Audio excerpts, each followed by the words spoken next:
right. Well, let's look over at the defensive side. There was a defensive change this offseason. Matt Brock is the new defensive coordinator. He was previously the DC at Mississippi State. What style of defense can we expect to see from Coach Brock here? Yeah. They didn't have a defensive coordinator past couple of years. It's been Jim Mora. And he said, tongue in cheek, he's like, I had to fire myself. I wasn't doing a good enough job. But in all seriousness, it's something that I don't think he should have done last year. They lost their defensive coordinator about a week before the 2022 season. So that makes sense. But then I thought they should have fired one last year. And I think the results showed, he's distracted and he needs to be the head guy. He needs to be in recruiting. He needs to be fundraising, and he needs to just have his hands in all parts of the team. He can't just be on the defense. With Matt Brock, a little bit of a scheme shift to a 3-3-5, although he's not necessarily married to a 3-3-5 exactly. I think a lot of times we're going to see like a 4-2-5 type thing going on. The D line is definitely the strength of this unit. And I think you want to get those guys out there. Linebacker, arguably, is probably the weakest unit, or at least the most unknown unit in the defense. So, he describes it as a lot of movement, a lot of rotation. And I think you're going to see a lot less. UConn kind of sat back and covered two a lot last year. Like sitting back in zone, and they allowed, I think, 67% completions. So certainly need to get that number down. I think they want to see a little more aggressiveness, a little more getting after the quarterback. And I just think, a lot more of disguising coverages. I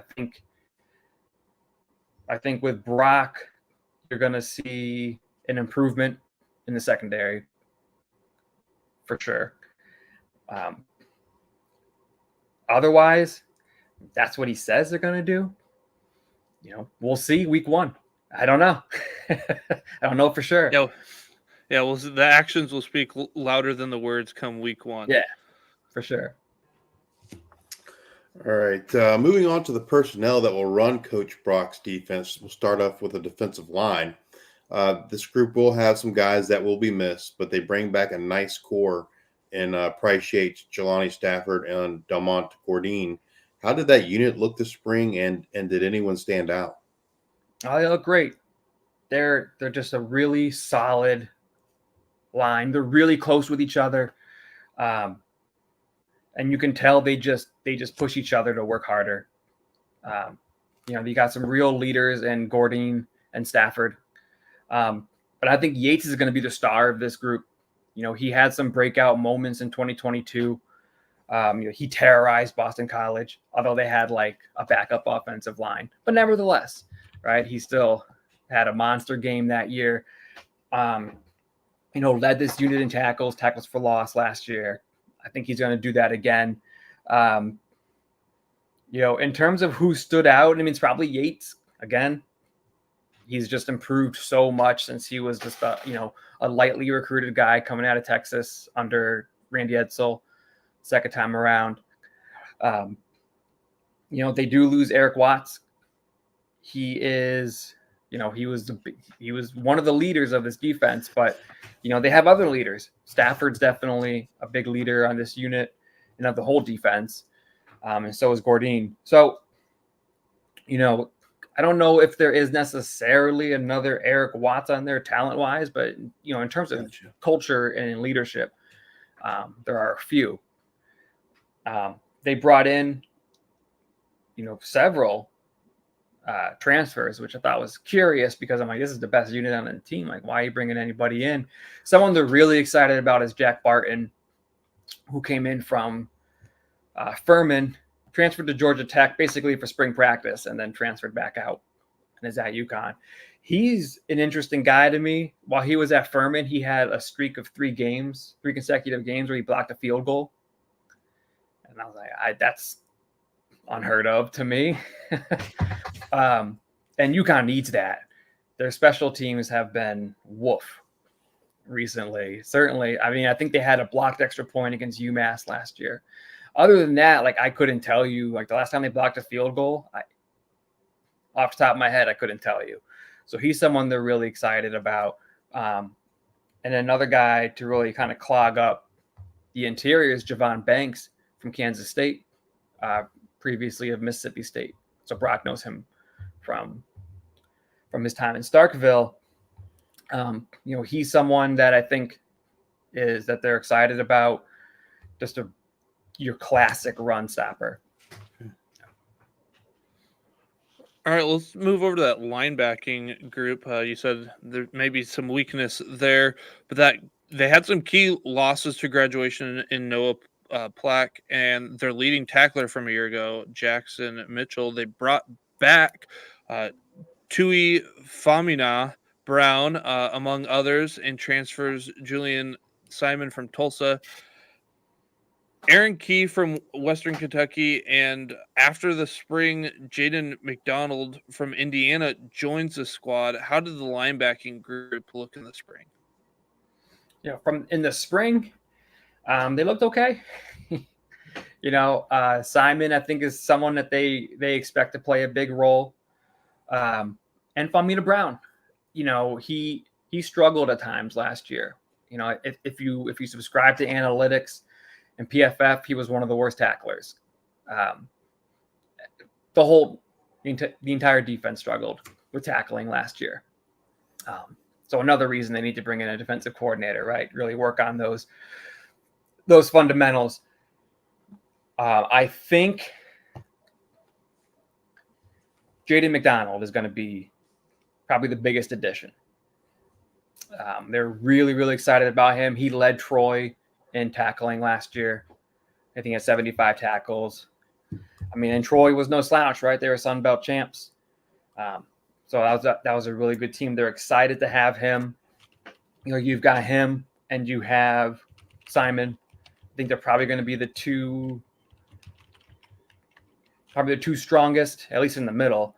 And then you've got Famina Brown, who comes back. As for Jackson Mitchell, third leading tackler in UConn history. He's somewhere in the 20s. I can't remember the exact number. Somewhere in the 20s in FBS history for tackling. I mean, he's just been consistent 3 straight years, 100-plus tackles. I don't think anyone necessarily takes over that mantle. That's a lot to ask somebody. Can you give us be the third leading tackler in school history? I think they're hoping as a unit they can replace that. And I think also having to take that pressure off of one guy, because it really was all on him. They had Noah Plack. He kind of struggled at times too. The year before, they had a very, very good linebacking group with Brandon Boyer-Randall, Mitchell, and Ian Swenson. And I think Mitchell was able to thrive in that because he wasn't the target, or he wasn't the guy that had all the pressure on him. And then last year, I think he felt the need to kind of help the rest of the linebacking crew, and it kind of stretched him too thin. So I think they're hoping to just have like a strong unit that you don't need just one guy. And they have a few, but when I say it's the weakest group, it's really more of we haven't seen this group. I haven't seen McDonald in person. I saw Key and Simon a little bit in the spring, but it'd be interesting to see the final formation.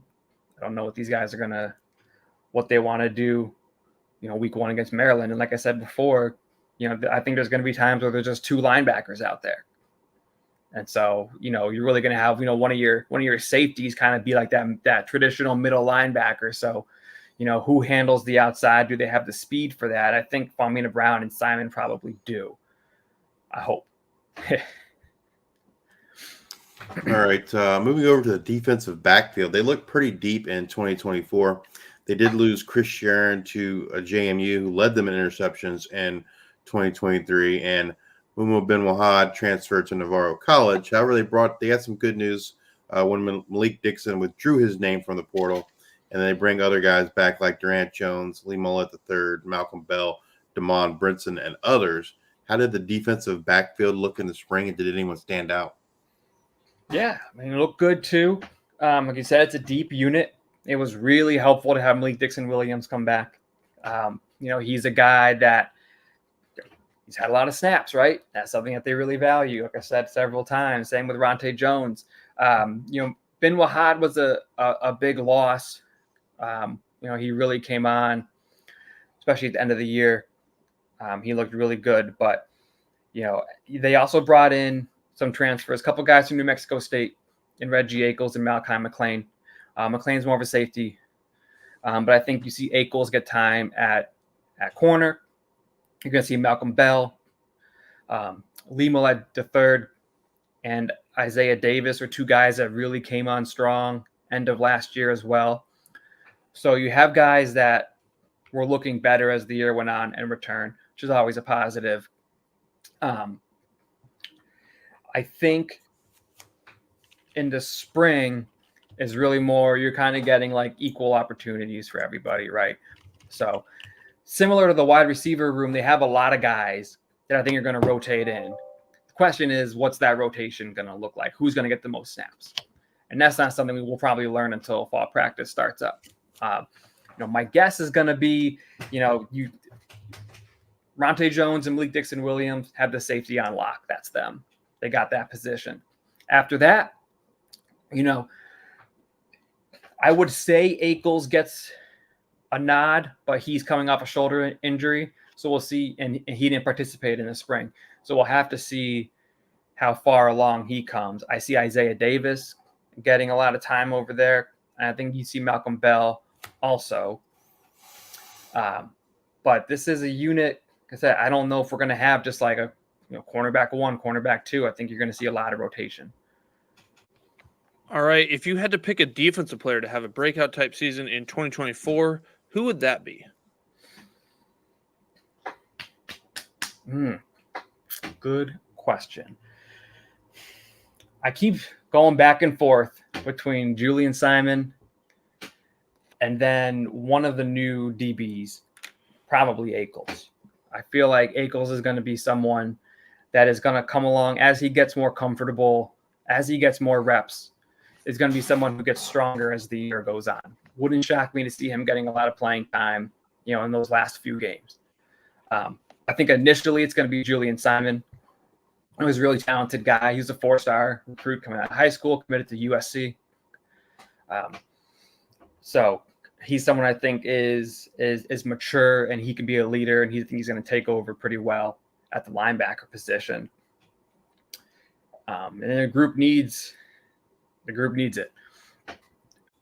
If you are watching this on YouTube, please hit that like and subscribe button. And if you're listening to us in podcast form, please rate and review on Spotify or Apple Podcasts. Thank you all for your support. Until next time, we are the G5 Hive.